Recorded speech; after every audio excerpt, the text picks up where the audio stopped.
Gaza में बहुत जल्द बड़े पैमाने पर जमीनी अटैक की शुरुआत हो जाएगी। गाजा के पास सिर्फ आज की ही रात है, ये कह दिया गया आईडीएफ द्वारा। कुछ ही घंटों में फुल स्केल ग्राउंड ऑपरेशन की शुरुआत हो जाएगी। आईडीएफ के बड़े अधिकारी का ये बड़ा दावा। तो अब से कुछ ही घंटों बाद फुल स्केल ऑपरेशन लॉन्च किया जा सकता है, जिसमें और बड़े स्तर पर तबाही देखने को मिल सकती है गाजा में। ये बड़े अधिकारी का दावा आईडीएफ के।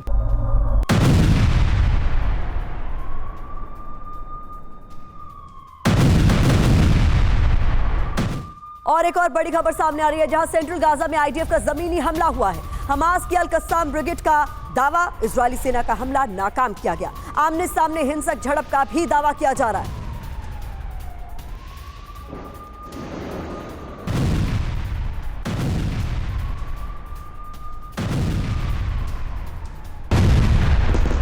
और बता दें आपको, गाजा पट्टी में अब तक का सबसे बड़ा अटैक, इसको लेकर खबर सामने आ रही है। उत्तरी गाजा में रात भर भारी बमबारी होती रही। गाजा में रात भर धमाकों की गूंज सुनाई दी। धमाकों के बाद लाल रोशनी से नहाया आसमान। ये तस्वीरें आपके सामने हैं। तो बहुत बड़े स्केल पर कल गाजा में हमला किया गया आईडीएफ द्वारा, और अभी ये और बढ़ने वाले हैं हमले।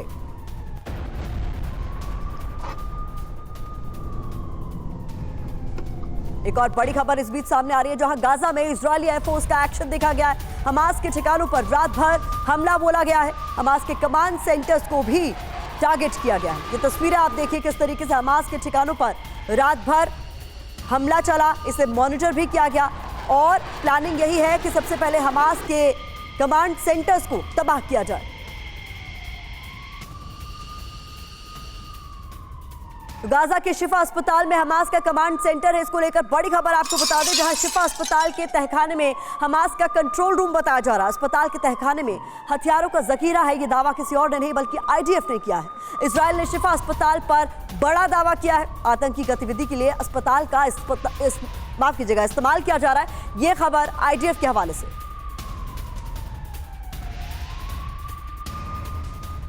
और इधर आपको बता देते हैं, अस्पताल में हमास का कमांड सेंटर होने को लेकर क्या कुछ दावे किए गए हैं, समझना आपके लिए जरूरी है। इंफॉर्मेशन आपके सामने, जहां गाजा के सबसे बड़े शिफा अस्पताल पर आईडीएफ ने बड़ा दावा कर दिया। तस्वीरें भी आपको अस्पताल की दिखा रहे हैं। अस्पताल के तहखाने में हमास का कंट्रोल रूम है, ये कहना आईडीएफ का। शिफा अस्पताल के तहखाने से वॉर ऑपरेशन चलाया जा रहा है। वॉर रूम तक जाने के लिए अस्पतालों में कई सुरंगें हैं, ऐसा दावा भी आईडीएफ ने किया। शिफा अस्पताल में मौजूद हमास के लड़ाके और यहीं से वो अपने ऑपरेशन को अंजाम दे रहे हैं। किसी भी आतंकी ढांचे को ध्वस्त कर देंगे, ये भी आईडीएफ की तरफ से कहा गया है। तो शिफा अस्पताल को लेकर कहा जा रहा है कि इसमें हमास का कमांड सेंटर, और ये दावा खुद आईडीएफ ने किया है। ये बहुत बड़ी खबर है। इस बीच जनरल बख्शी, आपका मैं रुख करना चाहूंगी, और समझना हमें यह भी होगा कि ये बहुत बड़ा दावा इजरायल कर रहा है। और इस बीच हमने ये भी देखा था किस तरीके से कहा जा रहा था कि तमाम अस्पतालों को खाली कराया जाए, क्योंकि अस्पतालों में ही कई सारे लोगों ने शरण भी ले रखी थी। एज शेल्टर्स भी उन्हें इस्तेमाल किया जा रहा था। और इससे पहले जब एक अस्पताल को टारगेट किया गया था, वो अंतर्राष्ट्रीय स्तर पर बख्शी सर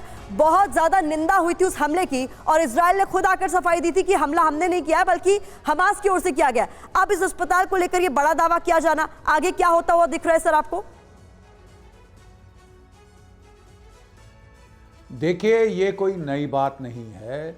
ये सब लोग जानते हैं कि स्टैंडर्ड ऑपरेटिंग प्रैक्टिस रही है हमास की, कि अपने जो command and control centres, rocket firing areas वगैरह, वो उनकी आड़ लेते हैं अस्पतालों की, स्कूलों की, मस्जिदों की, ताकि रिटेलिएटरी फायर वहाँ पे जाए और उनको एक प्रोपेगेंडा एडवांटेज प्राप्त हो जाए कि साहब इजराइल जो है हमारे अस्पतालों पे हमला कर रहा है, स्कूलों पे हमला कर रहा है इत्यादि।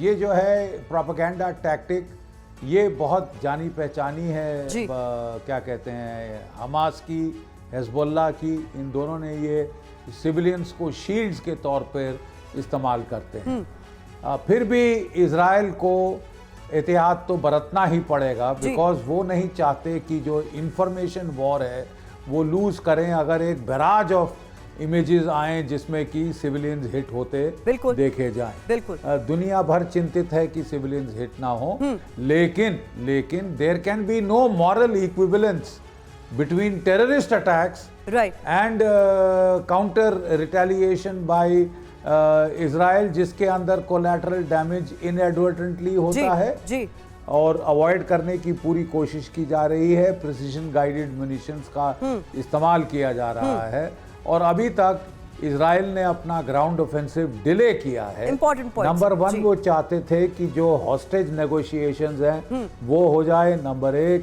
नंबर 2, टनल्स का क्या करना है, जो मेट्रो नेटवर्क है जो हमास ने बना रखा है अंडरग्राउंड 100 फुट नीचे जमीन के, उसका क्या किया जाए। या उसमें पानी भरा जाए या उसकी वेंटिलेशन काटी जाए, जनरेटर्स बंद करा के कुछ ना कुछ इजराइल को करना पड़ेगा। बिल्कुल, और वो हम देखेंगे सर, इसको लेकर भी बात हमारी विस्तार से हम करेंगे। लेकिन देखिए, अल शिफा अस्पताल जिसको लेकर मैंने आपसे सवाल पूछा था, उसको लेकर अब हमास की ओर से सफाई दे दी गई। ये बड़ी खबर अपने दर्शकों को बता दें, अल शिफा में नहीं है हमास का कमांड सेंटर, ये दावा किया जा रहा है। हमास ने अल शिफा पर हमले की आशंका जाहिर की है। इजराइल के दावों को खारिज करते हुए ये कहा गया है कि हमास का सेंटर वहां पर नहीं है। तो अस्पताल को लेकर अब आईडीएफ और हमास में किस तरीके से अलग अलग और अपने अपने दावे किए जा रहे हैं, ये बड़ी खबर आपके सामने है। मनीष का मैं रुख करना चाहूंगी, लगातार ग्राउंड जीरो से हम तक एक एक तस्वीर, एक एक अपडेट पहुंचा रहे हैं। मनीष, इस वक्त जिस तरीके से हमने देखा था पहले जब अस्पताल पर हमला हुआ था, अल अहली की बात करें जहां तक, तो बहुत बड़े स्तर पर निंदा हुई थी और ये सवाल पूछे जा रहे थे कि आखिरकार अस्पताल को क्यों टारगेट किया गया। और अब यहां हम देख रहे हैं कि आईडीएफ और हमास एक और अस्पताल को लेकर अपने अपने दावे कर रहे हैं। होता हुआ क्या नजर आ रहा है? बिल्कुल, देखिए 17 अक्टूबर के उस अस्पताल के अटैक के बाद हालांकि इजराइल की तरफ से तमाम सबूत दिए गए थे, बहुत सारे ऐसे सबूत जो टेक्निकल बेस पर थे, और उसके बाद भी लोग ये मानने को तैयार नहीं थी, दुनिया मानने को तैयार नहीं थी कि ये रॉकेट जो है वो हमास का है, ना कि इजराइल का है। हमने अपने यहाँ भी डिफेंस बहुत सारे एक्सपर्ट्स को बुलाया, उन लोगों ने भी इसको एक्सप्लेन किया। तब भी इसी वजह से अगर आप कहिए तो अभी के ग्राउंड ऑपरेशन में इजराइल ने ये कोशिश की है कि चाहे मोबाइल से किसी टेलीकम्युनिकेशन के जरिए उसके ग्राउंड ऑपरेशन की बहुत सारी फुटेज दुनिया के सामने ना आए, पहली बात। दूसरी बात, शिफा अस्पताल को लेकर उन्होंने कह दिया है कि हमास का हेडक्वार्टर है। आने वाले दिनों में अगर शिफा अस्पताल में, जहां पर कि बताया जा रहा है कि 10,000 से ज़्यादा लोग उस कैंपस में शरण लिए हुए हैं, अगर वहां भी अटैक होता है तो इजराइल कह सकता है कि हमास ने दरअसल जानबूझकर आईडीएफ को टारगेट करने के लिए ऐसा किया है। तीसरी बात मैं आपको बताऊं, रात से ऑपरेशन चल रहा है, अभी मैं लगातार गाजा बॉर्डर पर मौजूद हूं। एक पल के लिए जैसे लगा ही नहीं है कि आर्टिलरी फायर रुका हो, एक पल के लिए। मतलब मैं आपसे जब बात कर रहा हूं, इसी 30 सेकंड के अंदर 3 बार मुझे धमाके की आवाज़ सुनाई दी।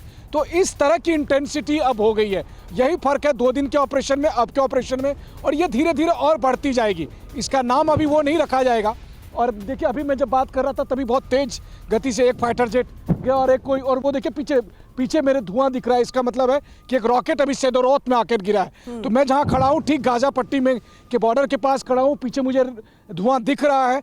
तो और बहुत तेजी से आवाज़ होती हुई गई है, और वो धुआं देखकर मुझे लग रहा है कि सेदोरोत में जो है अभी जो गाजा की तरफ से जो लगातार रॉकेट के हमले होते थे, मेरे कैमरा सहयोगी अमित बल्कि कोशिश भी कर रहे हैं कि आपको दिखाने की कोशिश भी कर रहे हैं। तो आप सोचिए, इस तरह के हालात हैं, जवाबी कार्रवाई हो रही है, हमास की तरफ से भी हो रही है। आईडीएफ ने कहा ही है कि उनकी फौज खुले आसमान के नीचे है, और सबसे बड़ी चुनौती रॉकेट से निपटना है, क्योंकि गाजा पट्टी के अंदर रहने के बाद आईडीएफ के पास आयरन डोम नहीं है, एयर डिफेंस नहीं है, जबकि सेदोरोत में या एस्कलोन में या तेल अवीव में आप आयरन डोम के जरिए रॉकेट का मुकाबला कर सकते हैं, लेकिन गाजा पट्टी में आपको अपनी सुरक्षा खुद करनी होगी। बहुत इंपॉर्टेंट बात आप कह रहे हैं।